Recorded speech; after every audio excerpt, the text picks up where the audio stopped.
Boom! We are live, ladies and gentlemen, boys and girls. It is, of course, your boy, Nolan Hawkeye Anthony here. And I hope you guys are having a fantastic week, wherever you may be. And, of course, however you may be listening. We are on the Nolan Hawkeye Anthony YouTube channel, and we will be discussing the most recent events that transpired today. It is May 25th, and we received news starting early, pretty early in the morning, that 2022 commit, now not commit, defensive back out of Michigan, Olando Trader, was going to be decommitting from the Iowa Hawkeyes. The other piece of news, of course, is I think Charlie Jones might be a two-time Big Ten returner of the year, but I may be confusing that with Amir Smith-Marset, who won that. Nonetheless, Charlie Jones is at the very least, a one-time Big Ten returner of the year, and pretty strong member of the Iowa wide receiver group. And of course, you know, I've seen a lot of stuff on Facebook, a lot of stuff on the message boards. I don't really go on message boards that much anymore. But you know, just a lot of thoughts. And, you know, I was hit with a bunch of questions, what I thought about this. And I'm also going to be giving a quick take on NIL and my personal feelings on it, and more specifically, what I think about it in relation to the Iowa Hawkeyes. Now, before we get into any of that, I want to quickly say that I did recently receive some, you know, advice and, you know, comments from one of the fans of the show. Very much appreciated. And, you know, I just want to share that my general thinking is that I want to wait till this channel hits 1,000 subs before we really start to upgrade things, such as editing the videos, cutting up the videos, you know, decorating the background, maybe investing in a green screen, you know, things like that. I am definitely going to be going live, more, you know, streaming live, especially when the football season starts, because there was nothing more fun than doing that and communicating with you, the fans. But generally, my thinking is that if I cannot reach 1,000 subs on my own with the setup that I have now, then it wouldn't make much of a difference having all of this other stuff that would cost money financially. And personally, I would rather hit 1,000 subs and start making ad revenue before, you know, investing in the show in a tangible way. So I just wanted to keep you guys updated on that. I am fully aware of what is out there and what this channel can be, what I can make this channel become. And I am so grateful for all of the support, all the love, all the advice. I really, really am. You will be hard pressed to find someone who appreciates the customer, the fan, more than I do. So, you know, in general, I had that response, and I thought that if one person had some of those ideas, perhaps some other people did too. So I just wanted to address it in the video. So with that being said, please hit that subscribe button. Help your boy get to 1,000 subs. I'll be putting the Cash App where you can donate to the channel in the description. And of course, subscribing makes you feel good. And without further ado, let's get into this. So, guys, there's definitely a lot to hit here, and I don't think that both of the pieces of news that we heard today deserve the exact same response or anything like that. There are some overlapping ideas that I have here, but in general, I do think that they are two separate things. Okay. So Olando Trader, he signed with Iowa. He was a late commit to the Iowa Hawkeye recruiting class. He was kind of a late bloomer that Iowa found and, went with him. It is also important to note that Iowa signed Xavier Wampa. They signed Cohen Entringer. They signed Deshaun Lee, who is a very, very late signee out of the state of Michigan, who I believe committed after Olando Trader. And they signed TJ Hall. Two of the players are already on campus, Xavier Wampa and TJ Hall. So that's 4 DB commits outside of Olando Trader. You have TJ Hall, Xavier Wampa, Deshaun Lee, and Cohen Entringer. Now, all of them have different skills, and all of them are maybe more suited towards other roles than others. Okay. For example, Xavier Wampa can pretty much probably play every position, but he's more tailored towards safety and cash. Cohen Entringer can play safety and cash, but he definitely has the athleticism to play corner. We will see. TJ Hall is more of a corner. Deshaun Lee is more of a corner. So they brought different skill sets. Olando Trader, when I did my video on him, which unfortunately I'm going to have to probably delete, I hate to say it, this is the first time that I've ran into this situation. I'm not sure it would be ethical to keep a video up about a guy who committed to the Iowa Hawkeyes, but is no longer committed to the Iowa Hawkeyes. So I really do think I'm probably going to have to delete it. And I knew that this was going to happen sooner rather than later. That's just kind of what happens when you make these instant reaction videos and, recruiting takes hold. So I say all that to say that the cupboard was full and Iowa kind of, I wouldn't say lucked into, but they definitely benefited from a stellar defense, a great season, and Phil Parker just being phenomenal. It's also important to note that Riley Moss, who most thought was going to leave, decided to come back for another year. And that is important to note because, well, the COVID year, which granted an extra year of eligibility to a lot of current players all across the country, but more specifically for Hawkeye players, has backed up the scholarship distribution and the class specification of each athlete. In other words, there's a lot of athletes that should technically be juniors or seniors or even graduated, but they're still on the roster holding down a scholarship spot because of the COVID year that granted an extra year of eligibility. So it has backed up everything. Meanwhile, recruiting continued to move forward, full steam ahead. Iowa had a smaller class, but they still signed 18 guys. So recruiting moved forward as if nothing really changed. It was slightly smaller, but it wasn't like Iowa only took 10 guys. And COVID backed up the scholarship distribution. It's also, I already said this, it is also important to note that Xavier Wampa and TJ Hall are already on campus. So let's summarize this. You have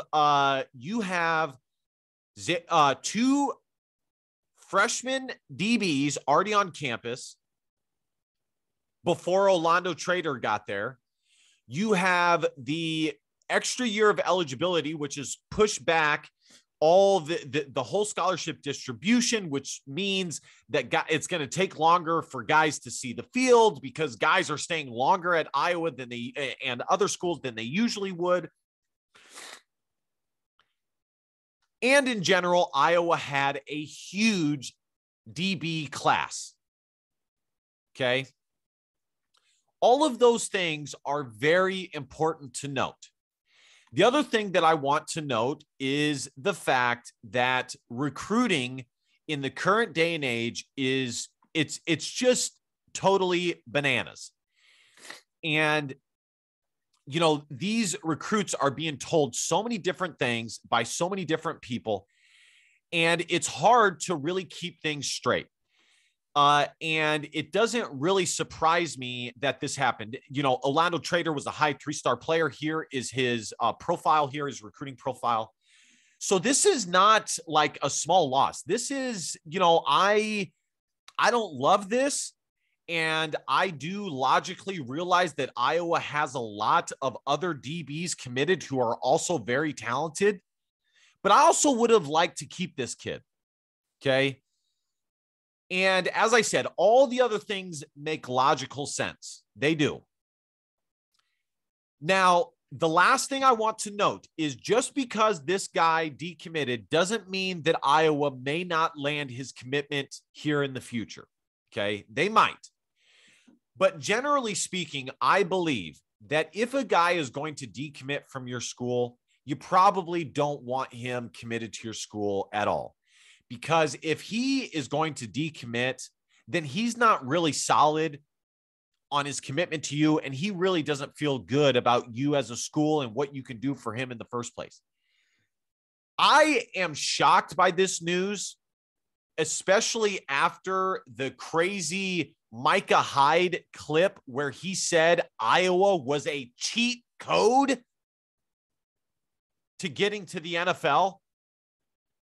So from that standpoint, I'm surprised. But from the standpoint of Iowa bringing in a loaded DB class, I'm not surprised. So I'm surprised and I'm not surprised. So that's the background of this, okay? This happens. Players decommit. I don't know where Olando Trader is. I don't know how he's going to find a school that's better than Iowa at this point. I mean, the only school that was comparable to Iowa would be Nebraska that had already offered him, but all the classes are already full. So I think it's possible that this kid may have to go JUCO.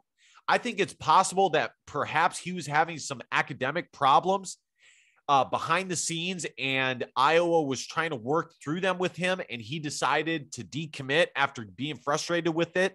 We've seen that happen in the past. So I guarantee there's a lot of information that we aren't seeing here. But generally speaking, I'm okay with this because ultimately Iowa knows more about the situation than we do. I think that there's probably a legit reason that he decided to decommit. And I think Iowa understands that and is okay with it.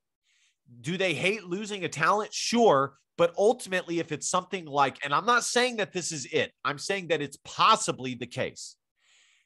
Ultimately, if it is possibly the case that the kid doesn't have the academic requirements, then it is what it is. We've seen this play out in the past with Iowa commitments. We've seen it happen. Now, the next thing, and I probably should have led with this, is Charlie Jones leaving or, well, deciding to hit the transfer portal. And it's important to note right off the bat that he, just because he put his name in the transfer portal does not mean that he cannot come back to Iowa. He can choose to take his name out of the transfer portal and come back to Iowa. But I've always said this to you guys, to you fellow Iowa fans.